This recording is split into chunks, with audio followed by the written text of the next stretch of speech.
Well, I'm joined now in the studio by Vava Tampa, founder of the human rights group Save the Congo. Thank you very much indeed for coming in. So is a deal enough if it changes the Prime Minister and not the President? Not at all. Far from it. In fact, just a few minutes ago, a new Prime Minister has been named, and he's a gentleman by the name of Sami Badibanga. He was once member of the Etienne Tshisekedi's political party, so the largest opposition groups in the country, but then he decided somehow to become independent and then to join Mr. Kabila's quest of creating a new government of national unity. But that's not enough. That's not what the Congolese people are asking. What Congolese people are pushing for, what we have been pushing for the past 18 months, is essentially the respect of the Constitution. And that Constitution says that Kabila ought to cede power this 19th of December.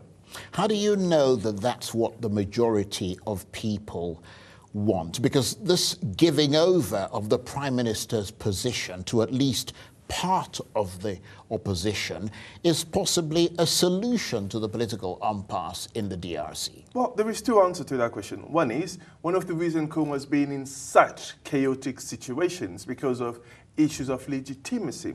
And the way of resolving that issue of legitimacy was in 2005, a new constitution was created, and it was a national referendum that voted that placed that new constitution in power. And that constitution says that a president can only be a president twice. You can only serve a 5-term mandate, renewable once. So Kabila has served his 2 terms. The only way we can actually test if the people want Kabila to stay is if we go back to the poll, asking the people to vote for a new constitution. But as things stand now, Kabila ought to cede power. So if there is this doubt in what the people want, how credible are the opposition then who made this deal with President Kabila? Well, the people who made this deal with President Kabila are essentially, they are led by one person, whose name is Vital Kamerhe, who used to be a former supporter of Mr. Kabila, one of his top lieutenants. So all of it is just a masquerade to keep Mr. Kabila in power. They know it, we know it, the international community knows it, and it's not going to work. Now, talking about the international community, the UN's been sending special envoys to try to mediate. The Americans have sanctioned some officials, and the African Union have also been doing something there. Can they play a role, or is it something that can only be sorted out internally? Well, there still is time for the international community to do a lot more than they have done. The US, the French, the British actually need to step up to the plate and do their share bit of things. The African Union, disappointingly, have already sided with Mr. Kabila, and we understand why. Because you have the entire region, you have Angola, a gentleman who's been in power for over 35 years, Rwanda, constitutional change, Uganda, same thing, Burundi, same thing, Congo-Brazzaville, same thing.